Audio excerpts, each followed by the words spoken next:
So yeah, this is the first thing I saw when I got to Ireland. I'm still in Dublin. I just barely got on the bus, and we pulled over right in the middle of town, and these peaceful protests marched by. We were probably there for maybe 5 minutes. It was kind of cool. But that was after I got to Ireland. My challenges for the day actually started as soon as I walked through these doors.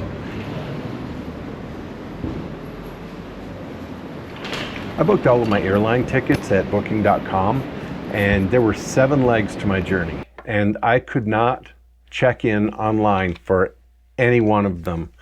But this leg going from Lisbon to Madrid to Dublin, man, this presented the most challenges, and I got frustrated on this travel day. It was pretty bad. So I couldn't check in online. So I went to the check-in counter, the Iberia Airlines check-in counter, and the people there were super helpful as they could be. So kudos to them. But so they checked me in on my flight from Lisbon to Madrid, but they did everything they could, but they were unable to check me in from my flight from Madrid to Dublin. So I wound up having to check in on that flight at the gate. It was crazy. So I don't know where the mix-up came, but yeah, my airline travel, even though I got a really good price at Booking, it was challenging the whole way through to just be at the whim of the computers of the airline and what seat you get, and all that stuff. So anyways, enough whining. We got to Ireland, and these are my accommodations. Oh my gosh, crazy, just crazy. Welcome to my humble room in Galway. And when I say humble, I mean humble. As we turn in here, there's a single bed, and that's it. That's the end of that. Come back around, there's a bathroom, and that's it. Literally. It's a bed, it's a shower, but it's in a great location. But first, breakfast. Bangers and porridge with a double espresso. So what do you do on a gloomy day when your excursion gets canceled? You know how a strong storm will bring out the loonies, so naturally, I went out with my camera.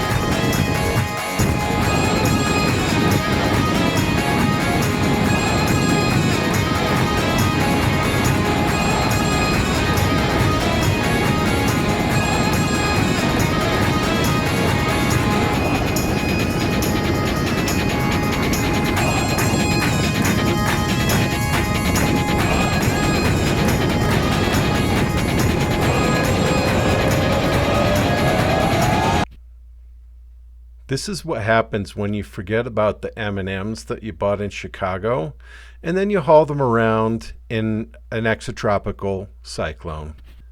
But I do love my chocolate, so yeah, I ate those. Anyways, it really started chucking it out there. I think the Irish phrase is blowing a hoolie. Let me know in the comments below. But anyway, yeah, so I thought I'd come in, call some of my Portugal photographs, and wait the storm out in my little tiny room.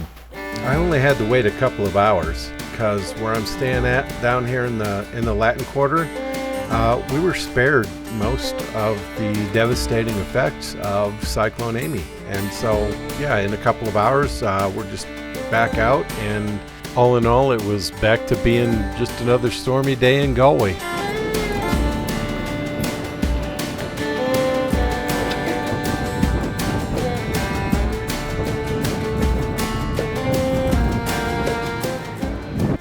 So after I rounded up some grub, I went back out with the camera, and you can see the limitations of the GoPro right here, but the moon was dancing around in the clouds, and so I found a good location, and I took a series of photographs and made kind of like a little flip book, which is, you know, it was just a fun little task, and I thought it looked really cool.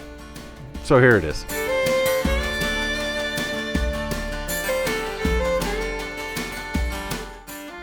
I stayed out for a while longer. In fact, I didn't even realize I just walked through Spanish Arch. Man, what a good night. Got a couple more good photographs, a little bit more video. But yeah, good night.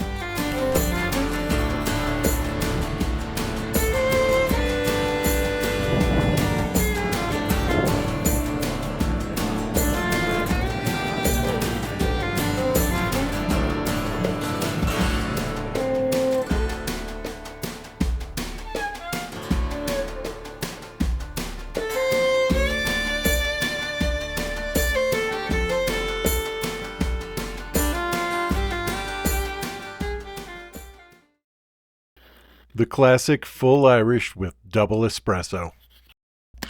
So Galway's the only other town besides Dublin that got multi-day treatment, and that's mostly because my tour of the Connemara and the Kylemore Abbey got canceled because of yesterday's storm. So anywho, this is day 2. And not a lot of A-rolls, so I'm just going to walk you around, play some background music, and pop in from time to time. So I hope you enjoy this. I found this spot just north of the Galway Rowing Club, and it has a great view of the Galway Cathedral, and I think that white house right there is the Weir Lodge. I took several photographs here, and this is the one I like the best.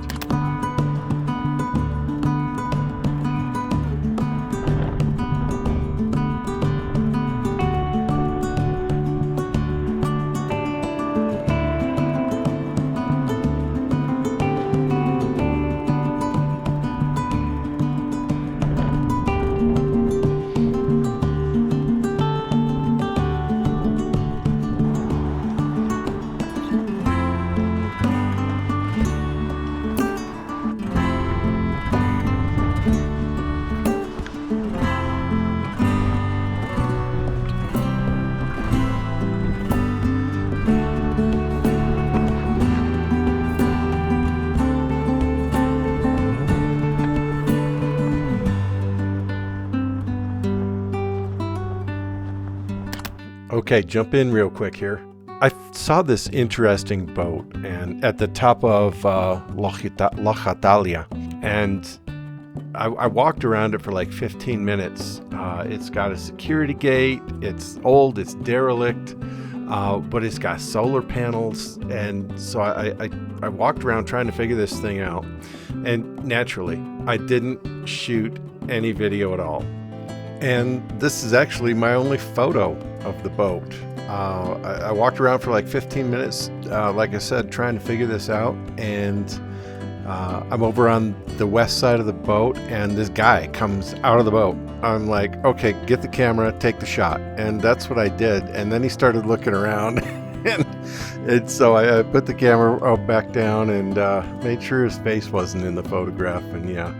And moved on. I still think it's an interesting boat, and I wish I'd gotten more photographs of it. A lot of times I struggle.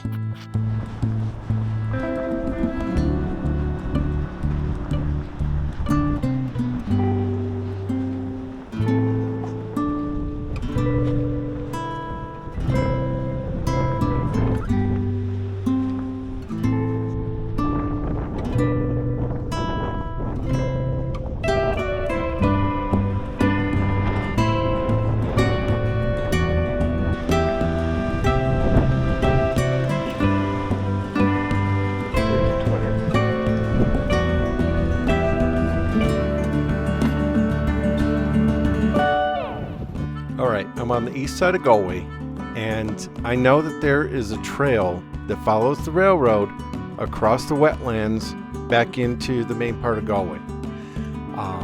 And I must have ranged up and down around this this blue line here, probably for about an hour before I finally found the entrance to that trail.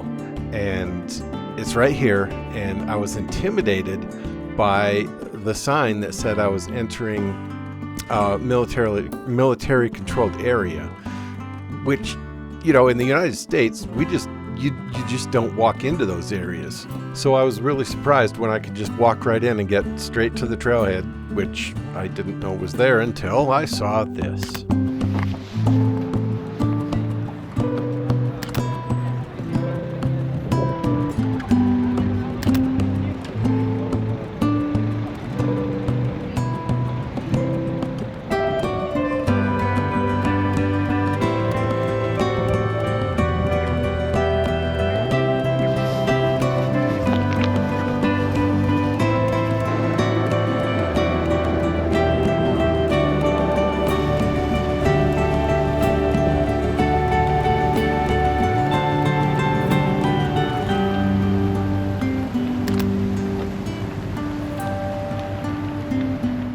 I do my best to find unique ways to show off common tourist attractions like the Spanish Arch here.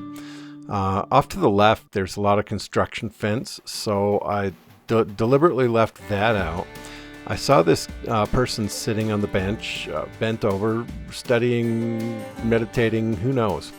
And then there's the pole. I tried to minimize the impact of the pole while still showing, you know, what it's there for.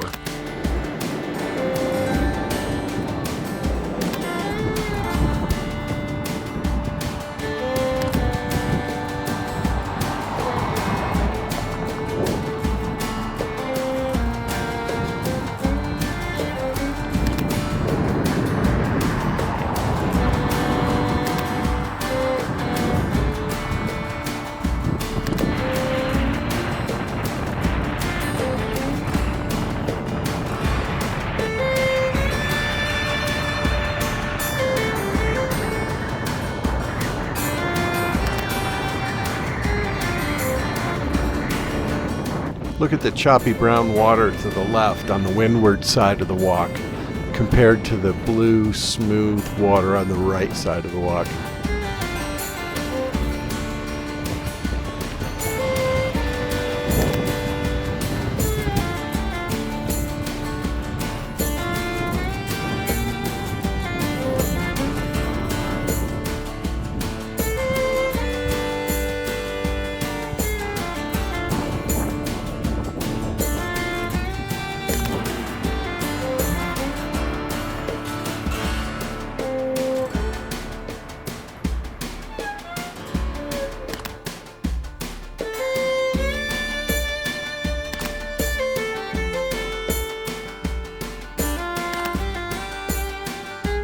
To watch all of the Ireland videos from this trip, just click here.